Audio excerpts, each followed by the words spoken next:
If coagulation in the body exceeds its limit, it can thrombosis, forming a thrombus. To counteract this, we administer anticoagulants. Thrombus is an unwanted clot inside a blood vessel.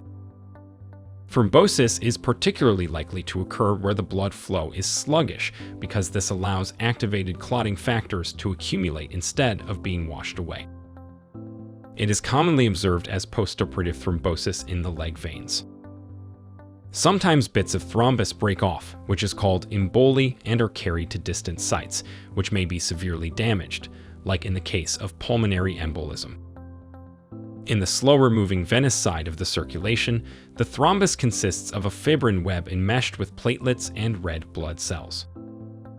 Anticoagulant drugs, particularly heparin and warfarin, are widely used in the prevention and treatment of venous thrombosis and embolism, especially conditions like deep vein thrombosis, prevention of postoperative thrombosis, atrial fibrillation, and patients with artificial heart valves.